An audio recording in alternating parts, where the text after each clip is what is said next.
একটি বৈষ্ণবকে শিব চতুর্দশী ব্রত অবশ্যই করা উচিত। এই তো সামনে আসছে শিব চতুর্দশী, আর তো বেশি দিন নেই। হ্যাঁ, শিব চতুর্দশী ব্রত প্রত্যেকটি বৈষ্ণবকেই করা উচিত। খুব মন দিয়ে শুনবে। আর শিব চতুর্দশী ব্রত কিভাবে করবে? অনেকে কি করে, শিব চতুর্দশীর ব্রত শুধুমাত্র শিবরাত্রি, শুধু রাত্রিবেলায় উপবাস রাখে। তা নয়, শিব চতুর্দশী ব্রত মানে সম্পূর্ণ দিন রাত্রি পুরো উপবাস রাখা উচিত। আর যদি নিরাহার থেকে তুমি রাখতে পারো তাহলে অত্যন্ত উত্তম, কিছু না খেয়ে। আর যদি কিছু না খেয়ে তুমি থাকতে পারছো না, তখন শুধুমাত্র ফল খেয়ে শিবরাত্রির ব্রত রাখা উচিত। পরের দিন পালন করিবে, এটা হলো নিয়ম। শিবরাত্রির ব্রত পুরো রাত দিন রাখা উচিত। শিবরাত্রি ব্রতের দিন মহাদেবের নিমিত্তে তুমি যত পারবে তত রাম নাম কৃষ্ণ নাম জপ করবে, রাম নাম কৃষ্ণ নাম জপ করবে, শিবের নাম জপ করবে। যদি মহামন্ত্র জপ করা হয় হরে কৃষ্ণ কৃষ্ণ কৃষ্ণ হরে হরে, হরে রাম রাম রাম হরে হরে, তা মনে রাখবে এই মহামন্ত্র জপ করলে তার মধ্যে কিন্তু শিবেরও নাম জপ হয়ে যায়। এই যে হরে আছে না, হরে, এই হরে কে? হরি আর হর, যেখানে দুটো মিলিত হয়েছে সেখানেই হলো হরে, সেটাই হলো হরে। খুব মন দিয়ে শুনবে। হরে শব্দের অনেক অর্থ আছে। এক, হরে বলা হয়েছে কাকে? ভগবতী ভুবনেশ্বরীকে। কাকে বলা হয়েছে? ভগবতী ভুবনেশ্বরীকে। এখন অনেকে জানবে যে ভুবনেশ্বরীকে, এটাও তো অনেকে চিন্তা করবে ভুবনেশ্বরীটাকে। জানা আছে ভুবনেশ্বরীকে? হ্যাঁ, দেবী ভাগবতের মধ্যে বর্ণন রয়েছে ভুবনেশ্বরীকে। ভুবনেশ্বরী হলেন স্বয়ং শ্রী রাধারানী। তিনি হলেন স্বয়ং শ্রী রাধারানী, সর্বেশ্বরী, অখিল ব্রহ্মাণ্ডের অধীশ্বরী, ত্রিপুরেশ্বরী, ভুবনেশ্বরী, সব হলেন একমাত্র শ্রী রাধারানী। সংসারের যত দেবীগণ রয়েছেন, লক্ষ্মী, সরস্বতী, পার্বতী ইত্যাদি প্রভৃতি যত দেবীগণ রয়েছেন, তারা সবাই হলেন শ্রী রাধারানীর অংশভূতা। শ্রী রাধারানী হলেন ভগবতী অংশিনী। যেরকম নারায়ণ ভগবান শ্রীকৃষ্ণ হলেন অংশী, তদ্রূপ ভগবতী রাধারানী হলেন অংশিনী। তার থেকেই সমস্ত যত প্রকৃতি স্বরূপা দেবীগণ রয়েছেন তারা সব উদ্ধৃতা হয়েছেন। তার জন্য গ্রন্থে বর্ণন রয়েছে ভগবতীকে হরে বলা হয়েছে। কি বলা হয়েছে? জোরে বলো। হরে দেবী প্রপন্নার্তি হরে প্রসীদ, প্রসীদ মাতর জগতাভিদস্য। হরে, ভগবতী শ্রী রাধারানী হলেন হরে। আমরা যে হরে কৃষ্ণ জপ করছি, তো এখানে হরে কৃষ্ণ মানে কি? তার অনেক অর্থ রয়েছে। এক, হরে হলো হরি আর হর যেখানে মিলিত হয়েছে সেটা হলো হরে। আরেক হলো হরে মানে শ্রী রাধা রানী। তো যেখানে হরে কৃষ্ণ আছে সেখানে হরে মানে রাধা রানী। প্রেম সে বলো। এবার কোথাও কোথাও এটাও প্রশ্ন আসতে পারে যে মহারাজজি কৃষ্ণের সঙ্গে হরে আছে, সেখানে তো রাধারানী মানা গেল, কিন্তু পরে আবার যখন হরে রাম আছে, তা সেখানে রামের সঙ্গে হরে মানে কি হবে? সেখানে কি আবার রাধারানী রামের সঙ্গে তো রাধারানী হবে না, তাই তো? রাধা গোবিন্দ হয়, রাধা কৃষ্ণ হয়, রাধে শ্যাম হয়, রাধা রাম তো হয় না। রাধারাম কি হয়? রাধা তত্ত্ব কৃষ্ণের সঙ্গে আসবে, তার রামের সঙ্গে যে হরে আছে সেই হরেকে খুব মন দিয়ে শুনবে। কিন্তু অনেক সময় অনেকজন এটাকে ব্যাখ্যা করে, তা ব্যাখ্যা করতে গিয়ে ভুলভাল ব্যাখ্যা করে ফেলে, উল্টো পাল্টা বোঝায়। নিজে যতক্ষণ বুঝবে না ততক্ষণ পর্যন্ত অন্যকেও বোঝানো যাবে না। যদি আমরা যুগল রূপে এটাকে দেখি, মন্ত্রটাকে যুগল রূপে দেখলে তখন কৃষ্ণের সঙ্গে যখন হরে শব্দ আছে, তো সেখানে সেই হরে মানে হলেন শ্রী রাধারানী। আরে দাদা, বন্ধ হয়ে যাচ্ছে কেন সাউন্ড? আর যেখানে রামের সঙ্গে হরে আছে তার মানে সেই হরেকে তিনি হলেন ভগবতী সীতা। তিনি হলেন কে? সীতা। वैकुंठेस्तु रमा प्रोक्ता जानकी दंडके वने रुक्मिणीम द्वारवत्याम तु राधा বৃন্দাবনে বনে। বৈকুণ্ঠে যখন বিষ্ণুর সঙ্গে শ্রী শব্দ আসবে, হরে শব্দ আসবে, তখন তিনি হলেন ভগবতী রমা। ভগবতী রমা মানে লক্ষ্মী। নারায়ণের সঙ্গে যখন শব্দ আসবে তখন হলো লক্ষ্মী, বৈকুণ্ঠে রমা। আর রামের সঙ্গে যখন শ্রী আসবে বা হরে আসবে তিনি হলেন সীতা। কি সমস্যা কি হচ্ছে?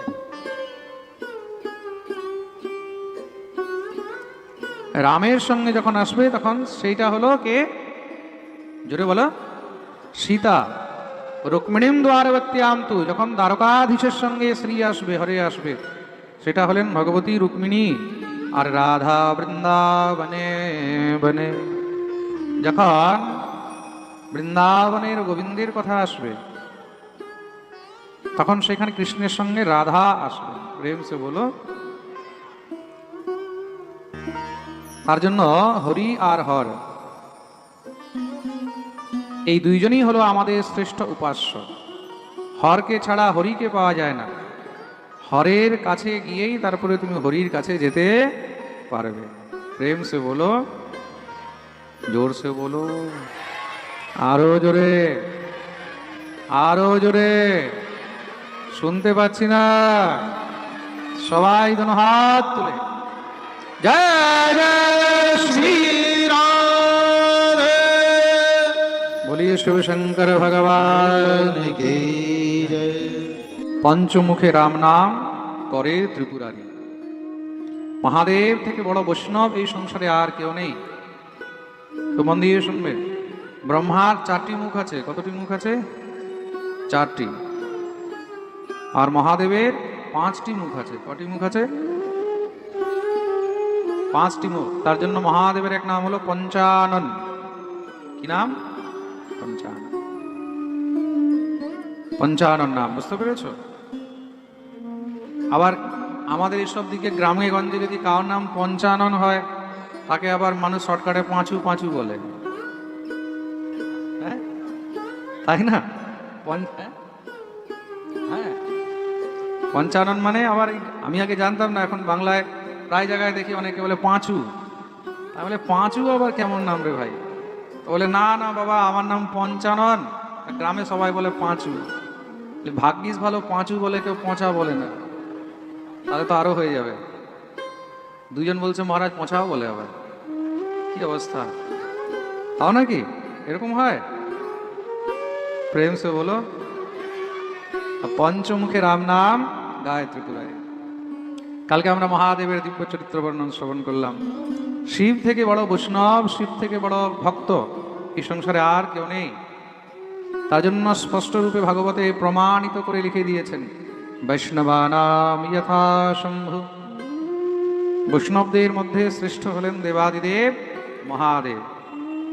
দ্বাদশ ভাগবতের মধ্যে একজন হলেন দেবাদিদেব মহাদেব। স্বয়ম্ভুর নারদ শম্ভু কুমারো কপিলো মনুঃ প্রহ্লাদো জনকো ভীষ্ম বলির্বৈয়া সকির্বয়ম দ্বাদশেতে বিজানীয়া মহাভাগবতোত্তমঃ।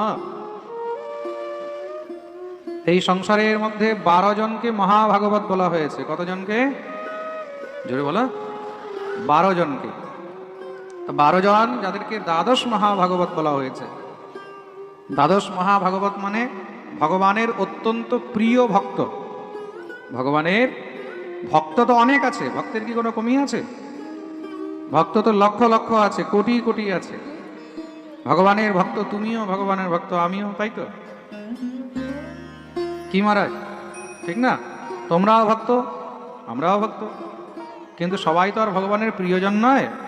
ভগবানের প্রিয় যে 12 জন রয়েছেন, এই দ্বাদশ, এই 12 জনকে মহাভাগবত বলা হয়েছে।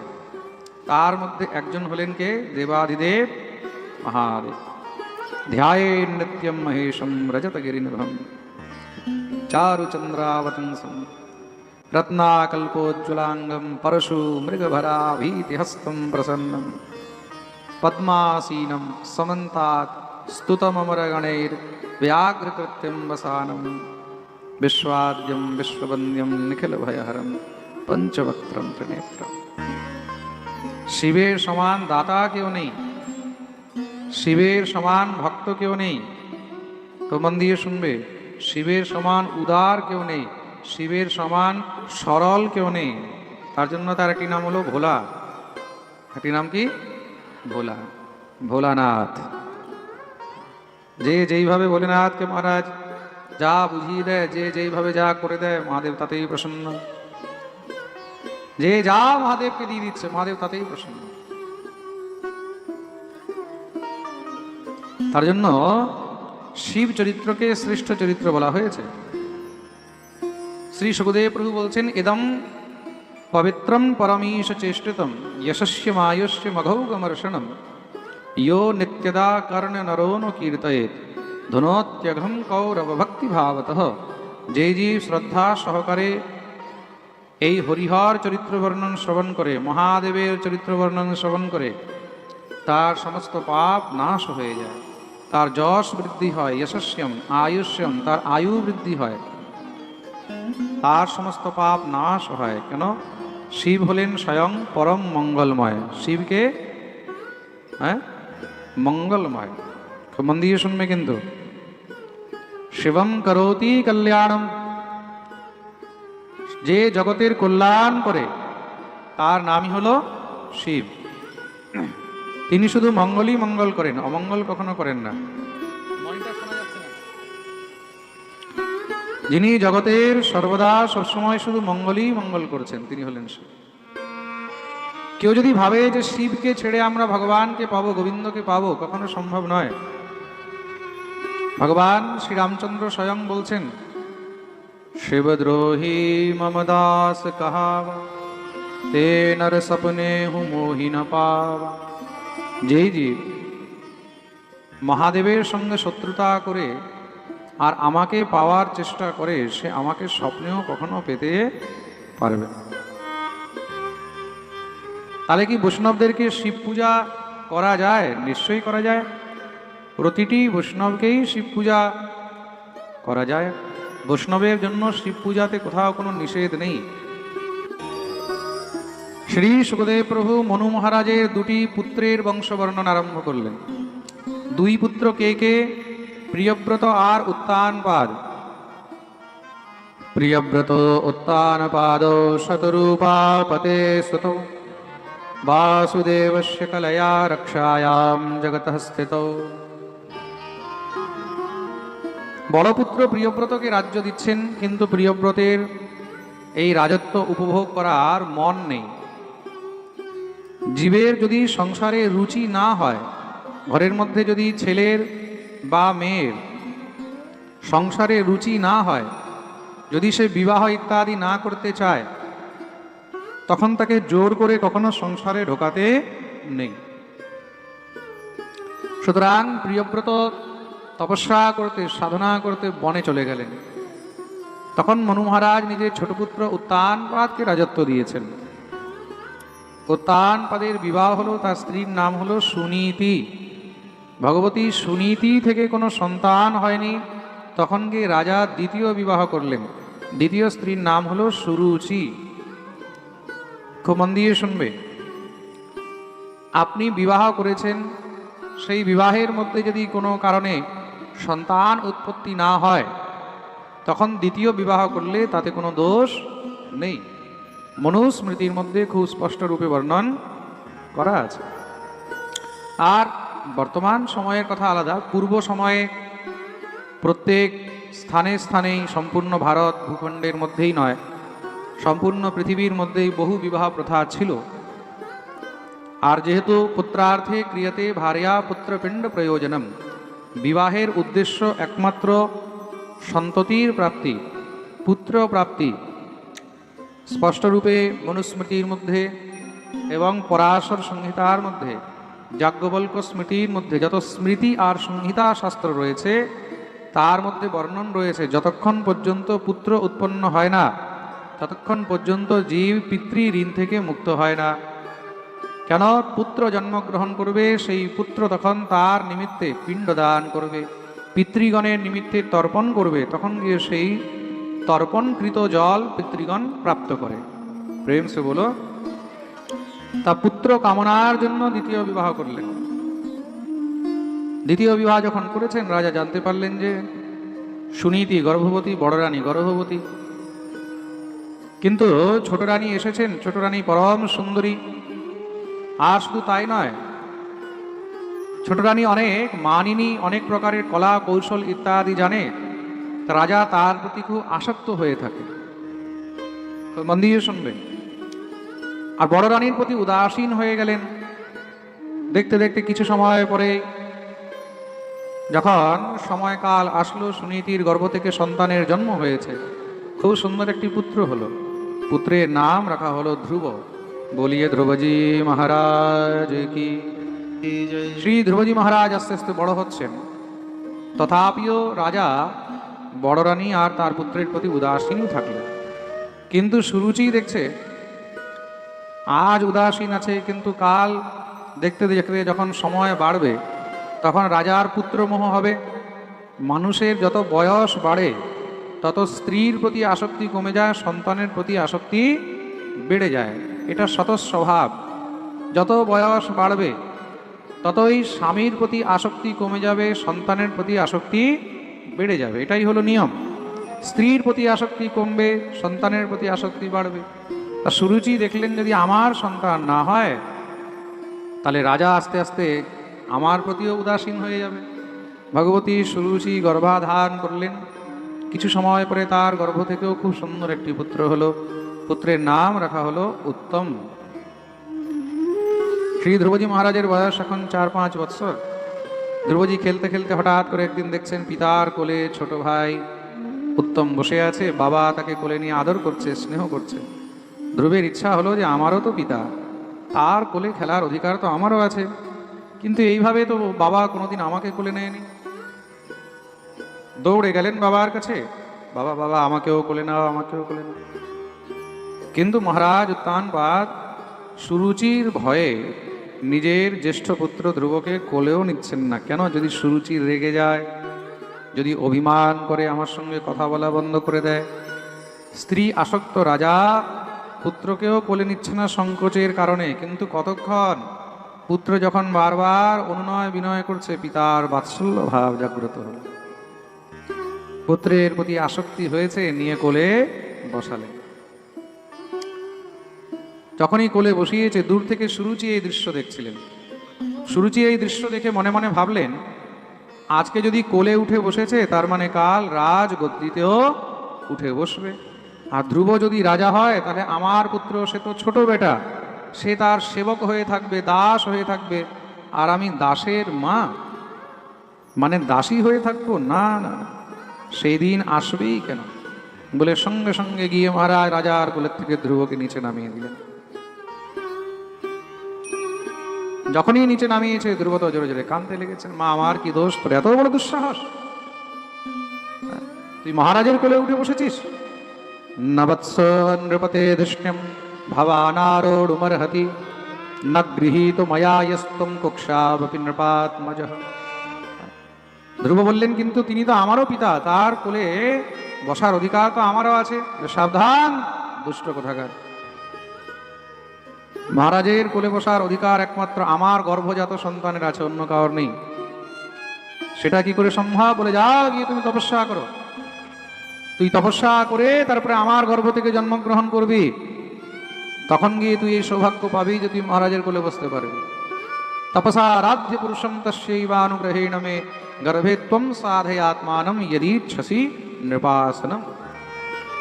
ধ্রুব কাঁদতে কাঁদতে মায়ের কাছে দৌড়ে গেলেন। মা বুকে জড়িয়ে ধরেছেন। কি হয়েছে বেটা? সমস্ত সব বৃত্তান্ত মাকে বললেন। মা তখন ধ্রুবকে বোঝাচ্ছেন, বৎস ধ্রুব, তোর বিমাতা কিছু খারাপ বলেনি। এই সংসারে যদি উপলব্ধি পেতে হয় তার জন্য তোমাকে সাধনা করতেই হবে, তপস্যা করতেই হবে। পরিশ্রম ছাড়া, তপস্যা ছাড়া এই সংসারে কেউ কখনো বাঞ্ছিত কোনো ফল পেতে পারেনি। তাহলে মা তপস্যা কি করে হয়? বলে, সেটা তো আমিও জানি না, কিন্তু হ্যাঁ এতটুকু শুনেছি, বনে গিয়ে সেখানে ভগবানের তপস্যা হয়। অনন্যভাবে নিজ ধর্ম ভাবেতে মনুষ্যবস্থাপ্য ভজস্ব পুরুষম। পরম পুরুষকে যদি ভজন করতে হয় তার জন্য বনে গিয়ে সাধু ঋষি মুনি তাদের সান্নিধ্য নিতে হবে, চরণাশ্রয় গ্রহণ করতে হবে। ঋষি মুনি তারাই কিন্তু তোমাকে একমাত্র সেই সৎ রাস্তা, ভজনের রাস্তা, সাধনের রাস্তা